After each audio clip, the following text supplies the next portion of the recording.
Hi guys, this video is on strengthening our pelvic floor and core in hopes to improve the symptoms of urinary incontinence, in which 25 million adults in the US today are experiencing episodes, and 75 to 80% of those are women. So I wanted to gear this video towards helping women understand the anatomy of our pelvic floor and also some things to do in order to prevent accidents. So thank you for watching.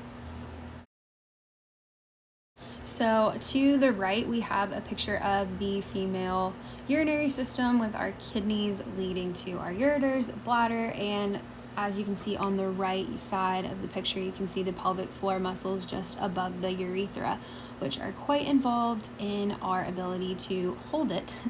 So a few definitions to the left are urinary incontinence, which is just when urination happens involuntarily. Frequency is more than 6 times a day. Nocturia is getting up more than once a night. Urgency is a sudden, strong urge to void, and micturition is just simply urination. So here's a better picture of those pelvic floor muscles I was referencing earlier.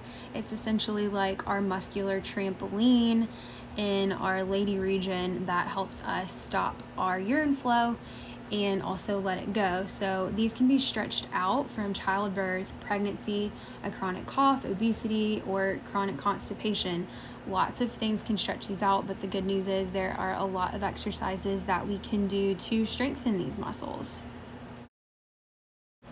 There are a few types of urinary incontinence. The first that we'll talk about is called stress incontinence, which is just involuntary bladder leakage. It's most common, and it can be caused from weak muscles around the opening of the bladder. The second type of urinary incontinence is urge incontinence or overactive bladder, which is the urge to urinate even when the bladder isn't completely full. It can be caused by spasms in the bladder, our diet, medication, surgeries, UTIs, catheter use, and also nervous system disorders. And our last type is overflow incontinence, which is actually most common in men than women. And it's when our bladder muscles don't contract and tell us that our bladder's full and that we need to go use the restroom. It can cause a sense of pressure in the lower abdomen and can be caused from a weak bladder or detrusor muscle, or there could be something blocking the flow. And the symptoms are the inability to start and stop urine and frequent urination. So as we begin to become aware of our pelvic floor and the incorporation of our core muscles in relation to urinary incontinence, we need to keep a few retraining goals in mind as we get there. So one is to suppress the urge until convenient or appropriate, and that we don't have to rush to the restroom. The second is to increase our volume capacity, so our bladder's ability to expand, which is changeable, and increase our time between bathroom trips so it's not intervening into our days. And additionally, remember our tips and tricks when we have to go immediately so we can avoid our falls when we're scurrying to the bathroom. Our first practical step is using a bladder diary. So I have this linked below this video, which is just a free PDF on the internet. And this is used to determine our bladder capacity, the frequency at which we're going, our intake and output. So it lets us log when we're drinking things such as tea, coffee, soft drinks, alcohol, sports drinks, things like that. And so we can see the correlation of those two things and how it affects how frequently we need to use the restroom. So that can be a good way to kind of just track your day on a physical piece of paper. The second step is to increase weight delay. So this just means increasing how long we can wait before we have to urinate. So maybe wait 5 minutes and then work up to 10 minutes. Maybe you could count your steps to the bathroom, kind of just becoming aware that you have control over your bladder and it doesn't have control over you. So remembering that the bladder is like a balloon and it has the ability to hold liquid. We just have to train it to think that it can hold liquid. So another Another tip that we can do to increase our wait time is walk and don't run. A lot of times this is what can get us into trouble for falls on the way to the bathroom, but let's just walk and relax our breathing and maybe take a deep breath, let it out slowly, and gradually make our way to the restroom. Timed voiding can be a helpful tool as we try to see how long that we can hold it, and we're not trying to decrease our liquid intake, we're just trying to see how long we can hold our urine to see how long we can wait. By increasing this interval, we'll be able to increase the capacity of the bladder, and we're not trying to hold it in and then get an infection. It's just gradual, maybe 5 minutes, maybe 20 minutes, just gradual improvements. And last but not least, we have the practice of monitoring our liquid intake. Maybe we don't realize that we're, drinking way too much coffee or tea right before we go out to dinner with our family, and then we can't make it through dinner. So it's just becoming aware of our habits and tracking them. Hello guys, welcome to a chair yoga session or strengthening class / education on our core and also our pelvic floor muscles. So if you guys have heard of your abdominal muscles, which I'm sure all of us have, our pelvic floor muscles are almost just or more important as we age, so we can stay living that productive lifestyle and not being interrupted by bathroom emergencies or things like that. So I wanted to do a little bit of an educational session for the first part of our practice today and kind of just talk about the importance of maintaining our pelvic floor strength as well.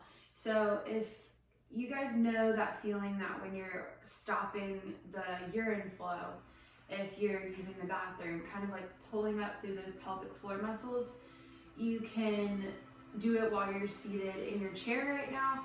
Just like consciously try to contract that pelvic floor. It's almost like a trampoline of muscles that starts near our lady parts, but you just zip, almost like you're zipping up through our pelvic floor muscles. I heard this one helpful tidbit of information that was like, imagine you're picking up a jelly bean with your parts down there and then pulling it up almost like level floor or floor 1 or 2, holding it and then letting it go. So pulling in and letting it go. So this can be translated into a lot of things that we do on a daily basis. So like coughing, instead of if this is a cough that we don't want to do, so like pushing out and almost you feel like you could lose some urine in that cough and creating kind of a coning with your stomach. Instead you want to and pull your belly in and up. So it's like it's a contracting cough. So try it with me for a few times. Just try to pull in our belly using our pelvic floor muscles and also integrating our core as well. So you can almost think about this as like if you're thinking about taking a punch to the gut, you kind of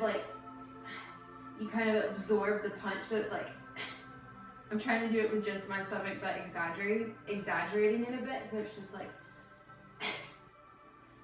instead of and pushing out through those muscles and kind of like putting them on lax, we're engaging them and bringing up some energy through our pelvic floor muscles while incorporating our core work as well.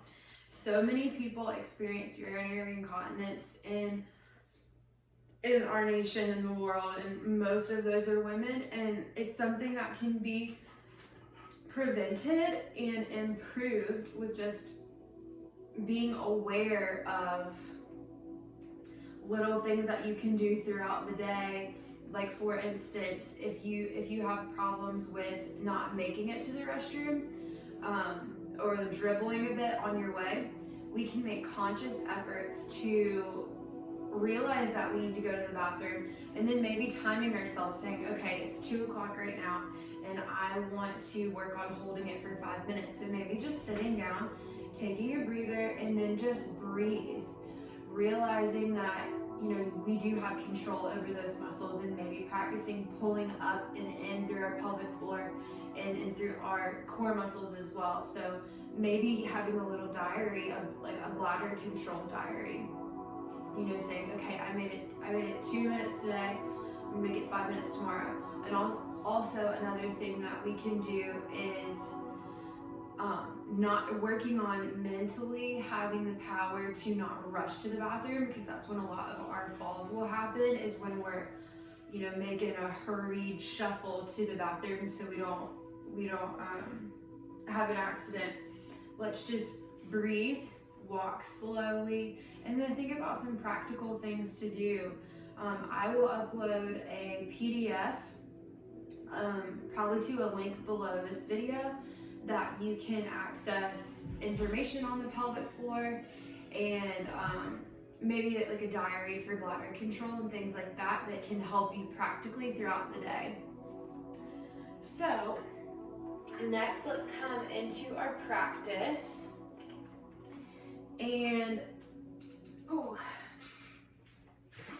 come into a comfortable seat in our chair. Let's place the feet firmly on the ground. We're sitting up, maybe the hips come forward a little bit.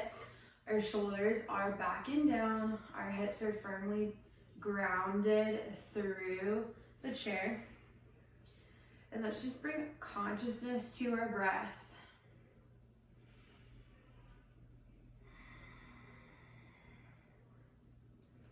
Maybe closing the eyes.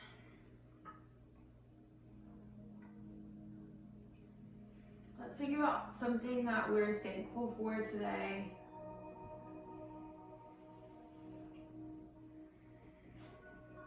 I'm thankful for platforms like these, that I can reach more people. And I'm thankful for my home.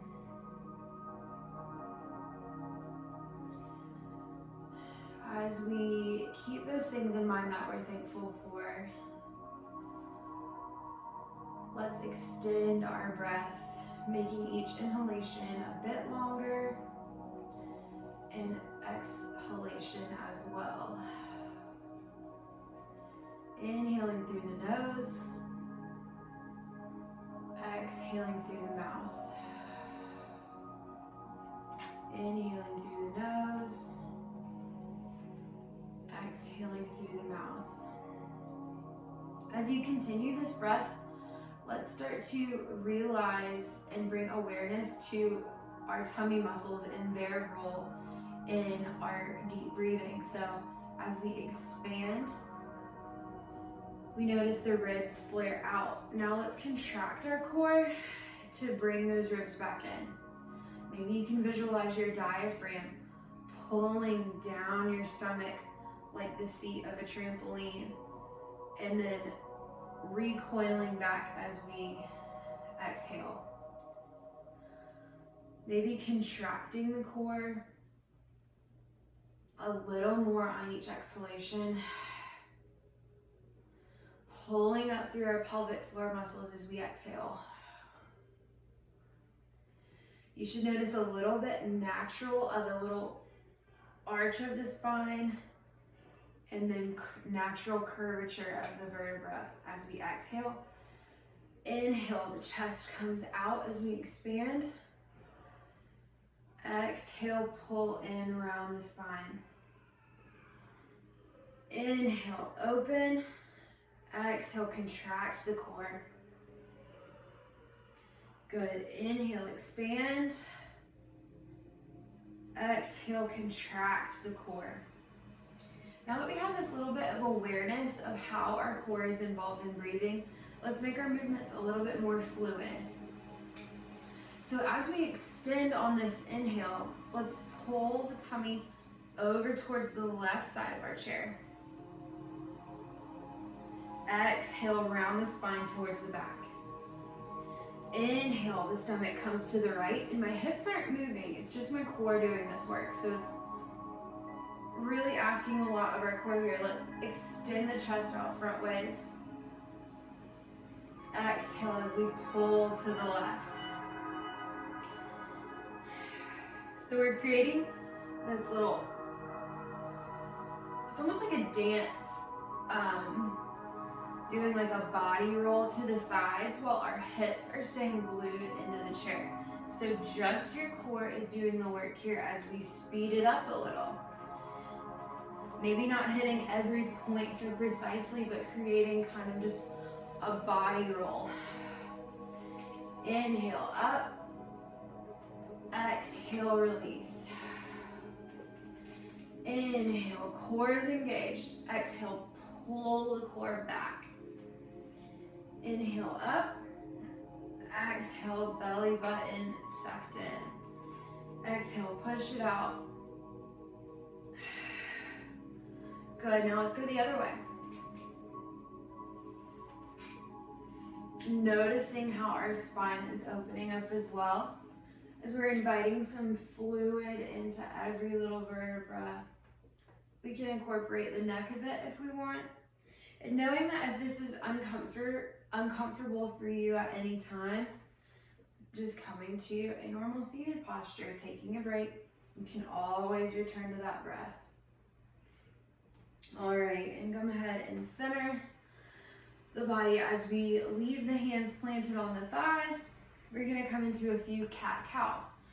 So inhale, the chest expands, shoulders rolled back, gaze to the ceiling, hips pointed out. And as we exhale, pull the chest in, hunch the shoulders over, chin comes towards the chest. Inhale, open for cow. Exhale, cat. The spine's rounded like a scared cat. Inhale, open. Exhale, release. Inhale, open. Exhale, release. Flowing at your own breath here.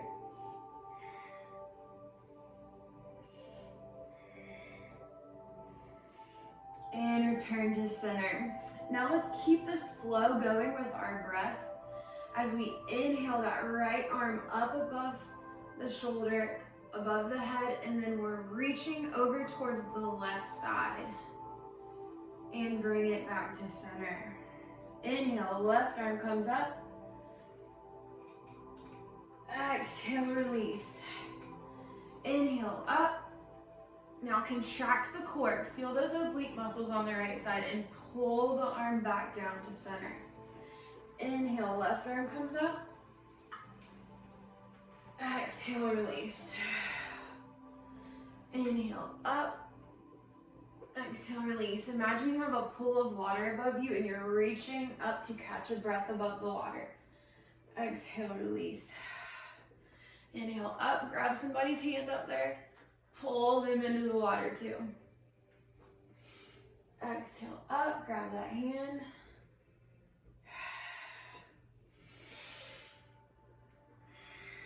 Okay, now you can keep flowing through these lateral flexion movements, or you can bring the hands to the back of the head as we come into an isolated oblique movement. So this is like a little side crunch without putting any strain on our necks. So we're just going side to side.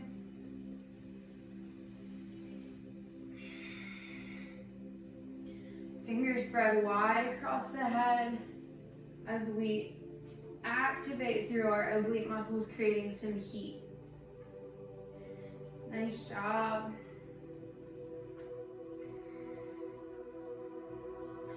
Okay, staying in our pool reaching hands, coming to this posture, or if you would like to take it a step more, you can grab any kind of object that you have laying around. I have 2 yoga blocks.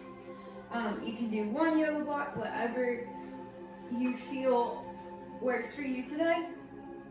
And also you can use a weight. You can use something weighted like a dumbbell or anything that you have lying around the house. So we're gonna work on a little bit of oblique side to side work again.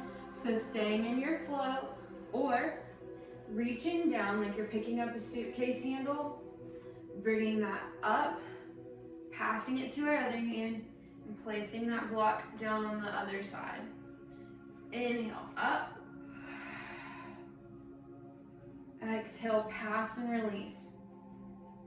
So I'm keeping my opposite hip glued into the chair. We don't want to come up and over and compensate by using the weight of our leg. We're really incorporating our core into this movement here. So passing it to the side. Now we can add in that lateral flexion if you want. Passing over, releasing to the floor, stretching through those intercostal muscles, passing it over. Let's do 5 more.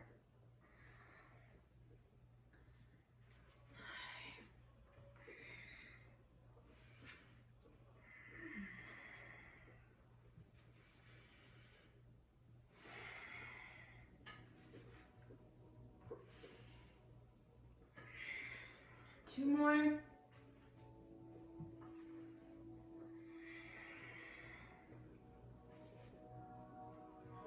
Nice job, guys. All right, coming back to center. Now, next, you can use a ball, a yoga block like me, anything that you can kind of put your hands around, that you can just hold out in front of you like this. So making sure not to put on any painful pressure on your shoulders or joints if this is painful at all. You don't even need to hold anything. But once again, we're sitting up straight and tall. Our shoulders are back and down away from our ears. Our feet are firmly planted on the floor and our hips are glued into our chair.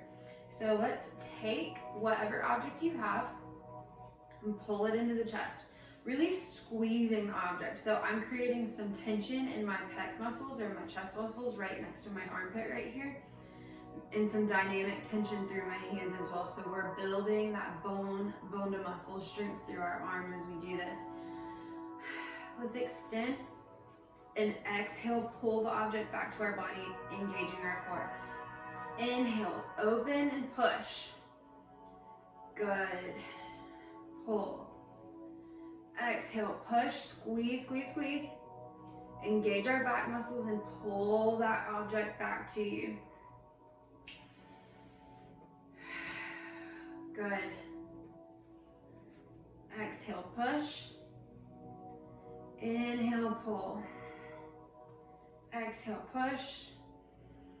Inhale, pull. I'm feeling really good in my shoulders right now. I feel like there's a lot of synovial fluid being brought to my shoulders through this movement. I hope that yours is too. Okay, let's stay extended here. And now bring those arms up to wherever is comfortable for you today. Pull back, extend out, inhale, pull up and down. Pull, push, lift, release. Pull, push, lift, and release. Pull, push, lift, and release. Last time, pull, push, lift, and release. Nice job, guys. You can set your block down beside you or whatever you have. Returning to our breath. I love doing an exercise and then calming down for a second and feeling my new blood flow. That's your life source. That's your energy running through you.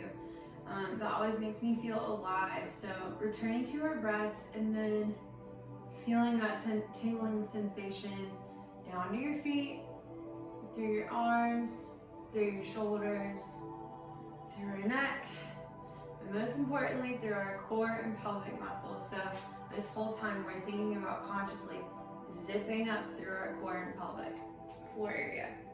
Next we have zombie twist. So this is kind of look like a zombie. So I'll model one time for you guys to see. So we're gonna bring our arms up out in front of us like a zombie, not fully out, but pulled in towards our ribs. And this is interesting. It doesn't look hard, but once you really try to do this right, it definitely can make you sore the next day, so be careful. But we're not going to turn in our chair like this, like reaching for something.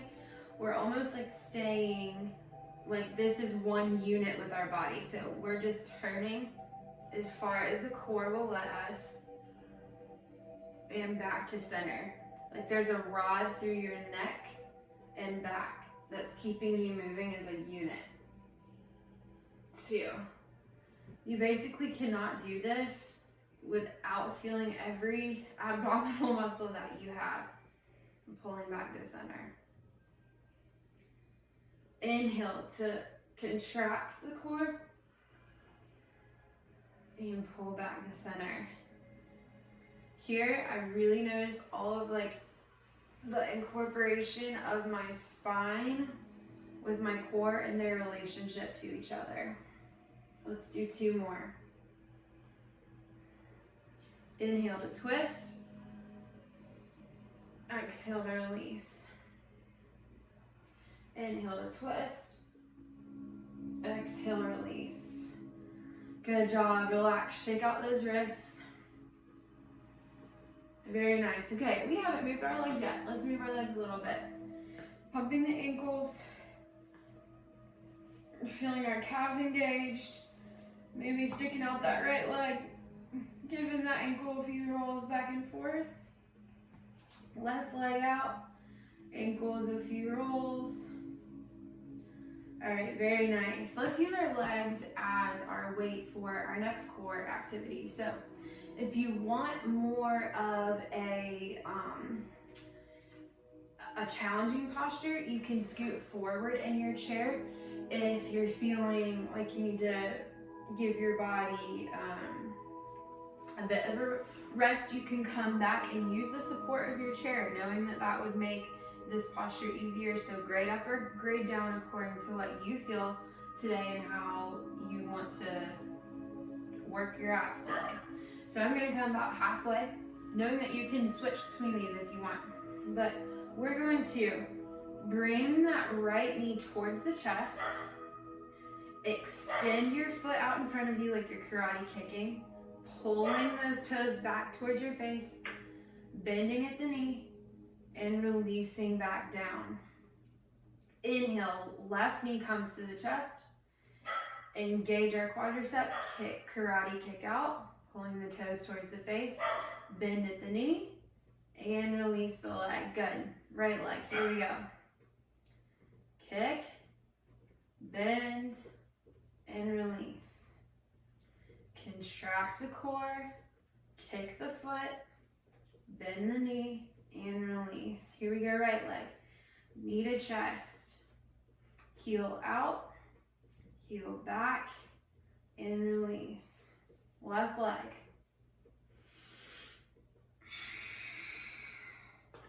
Mind-body connection here.